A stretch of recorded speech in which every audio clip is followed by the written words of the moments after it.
Hey everyone, I'm Jasmine Lee. And I'm Selena Young. And we are with Coldwell Banker here today to report the Q1 market stats for San Mateo and Santa Clara counties. All right, let's get started. All right, so Jasmine, what happened with number of new listings in San Mateo County? Great question, Selena. Last year in San Mateo County, so for single family homes, we had 816 single family homes that came onto the market in Q1 of last year. Okay. But what does that mean, right? How do we compare that to this year? This year we had 977, so there was an increase of 20% in the number of homes that came on the market. Nice, more options for everyone. Yeah. Did you see a similar trend in Santa Clara County? In Santa Clara County, a little bit bigger of a county, we had 1,899 single family homes that were listed in Q1 of 2023. Number of new listings in 2024 Q1 changed to 2,181, so that is a 15% increase. So following similar trends. Okay, 20%, 15%, cool. What about number of properties sold? So for the number of homes that actually closed escrow in this first quarter, in 2023, there were 593 single family homes that closed escrow. Okay. This year in Q1, we only had 608, so pretty similar. I mean, not too much of a jump. A little bit of an increase, but only by 2.5% roughly. All right, well, this is where Santa Clara County was a little bit of a difference. Okay. There was 1,301 homes that closed in last year first quarter. Okay.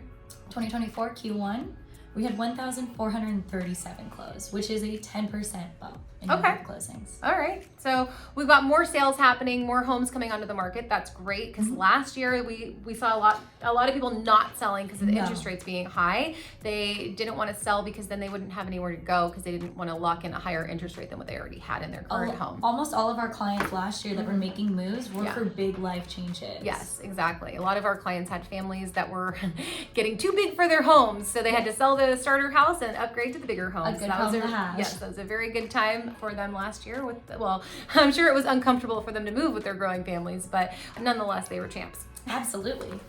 What about median sales price? Okay, everybody always likes to know what the price is. Yes, we do want to know what things cost. Yes. So, for single family homes in San Mateo County, in the first quarter of 2023, the median sales price was $1.75 million. $1.75 million, Yep. Okay. But now, in Q1 of this year, it went up by about 8.3% to $1.9 million. Ooh, all right, okay. How much does a single family home in Santa Clara County cost? That is a great question, Jasmine. Thanks so much for asking. Well, in the first quarter of last year, they cost $1.59 million as a median sales price. Okay. First quarter of this year, 1.82.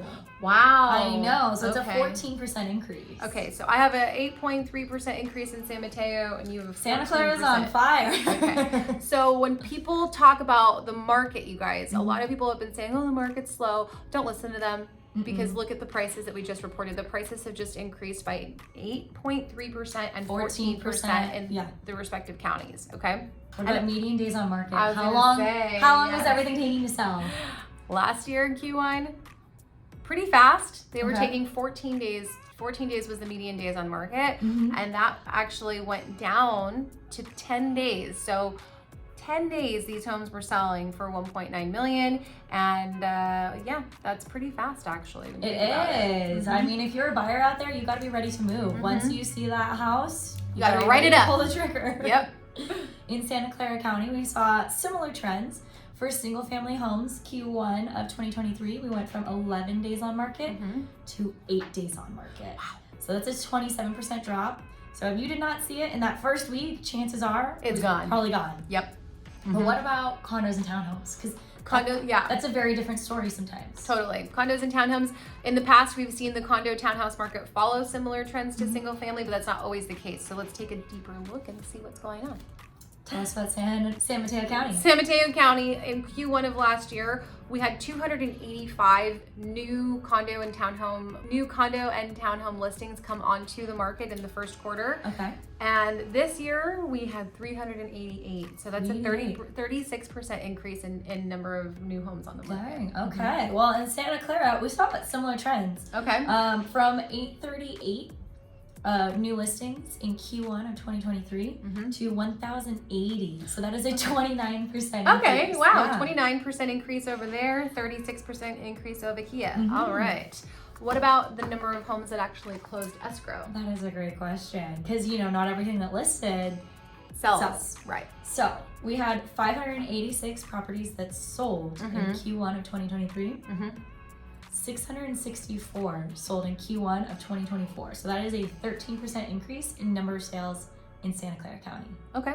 All right. What about San Mateo? Not as much over here. All right, tell us what's happening. So in Q1 of last year, we had 222 condos and townhomes that closed escrow in the first quarter. And then this year, we only had 230. So it was an increase, but it was pretty negligible. It was a 3.6% increase. Okay. Yeah. But what about the sales price? Sales price actually went down. Interesting. That's not usually a trend that we see. No. Especially when single family homes are going up. Right, exactly. And so in Q1 of 2023 in San Mateo County, the median sold price for condos and townhomes was $958,000. And then this year it was $904,000. Yeah, so it was down by 5.6%.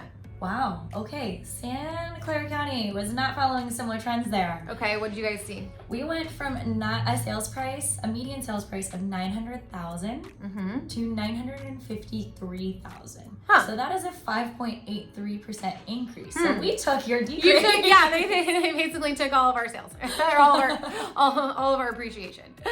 And days on market in Q1 of 2023. Median days on market was 19 days, and that is now 16 days for condos and townhomes in San Mateo. Okay, well, condos and townhomes in Santa Clara went from 11 to 10 days. Okay, big change. We got a 9.09% drop. Okay. All right, cool. Well, is there anything else that you wanted to talk about? Jasmine, there is a topic that's on the top of everyone's mind. If you have been reading the news and you've seen the big headlines, it's about the NAR settlement. Okay. Why don't you tell us a little bit more about that? Sure. So I'm sure you guys have seen, and if you haven't seen, then, that's okay. We'll tell you about it, but this is the gist of it. So with the NAR settlement, nothing has actually gone into effect as of yet. No. It's proposed to happen in July. So first off, just know that all of this stuff right now is kind of like in transition. We haven't seen it go into effect yet, but what they are proposing is that buyer broker agreements are going to come into play to basically be more of a requirement. Yes, yeah. Right now we have these listing agreements that we sign with sellers when we go to sell the sellers' homes, but we don't all use buyer broker agreements when we were working with a buyer because they're not mandatory, right? And so that's going to be one thing. And I'm actually really excited for these buyer broker agreements because when we're working with a buyer, we want to know that that buyer is committed to us and that they're not working with multiple agents at the same time, because we could all be working for the same buyer and then only one person gets paid in the end, right? So that's something. Another thing that is talked about a lot now are the commissions, right? Yes, that is a big hot topic. Yeah, who's paying these commissions? So what's the change right now? What have we seen that's changed? Okay, so the actual only thing that has really changed effectively so far is that we went in California from having a minimum price to pay a buyer's agent at 1 cent to a minimum price of 0 cents. Okay? Wow. What a change. Yeah. So I know that does not sound like that big of a change, but I think what is changing is the conversation around these commissions. Absolutely. Right. Especially it's not, there hasn't been a lot of change, but the conversation is changing because in our California contracts, it's written there in the first paragraph in all bold letters, commissions are negotiable. It is something that is talked about during listing presentations. So really it's just the conversation. Yeah, and this has been I've been doing real estate in California now for about 10 years, and that's how our contracts have always read, is with this big bold font saying commissions are negotiable. But the reason that this lawsuit came about was because the commission in the other state where it took place in, I can't even remember what the state was at, somewhere in the Midwest. Somewhere in the Midwest. They basically said that they didn't know that the sellers did not know that the commission was negotiable. Yeah. Okay.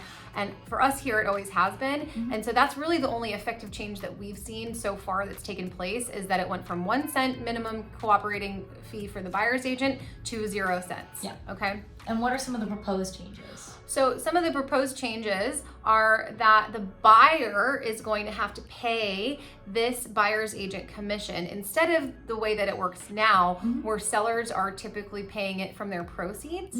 Okay. And so what's hard about that for the buyers is that when they're paying $1.9 million for a house, coming up with extra 2.5% or 3% to pay their buyer's agent at closing. And it has to be liquid funds. Yeah, you can't just like write an IOU or anything, right? That's going to be the challenge, is getting those additional funds as part of the down payment for the commission for the buyer's agent.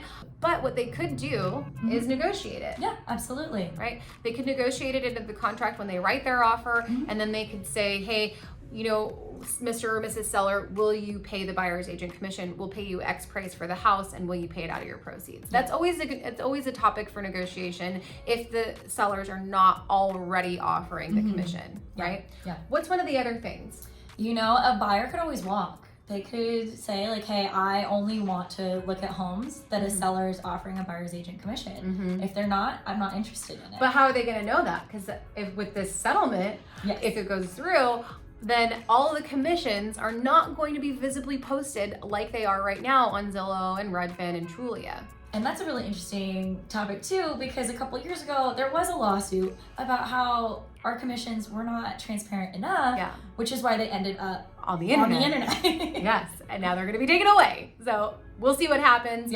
But it's a very interesting time in the real estate industry. A lot is still in limbo. We'll wait to see how things pan out later on. So that's all we've got for you guys for right now. Stay tuned to see how this lawsuit stuff turns out, and we'll keep you posted when Q2 wraps up. All right, till next time. See ya.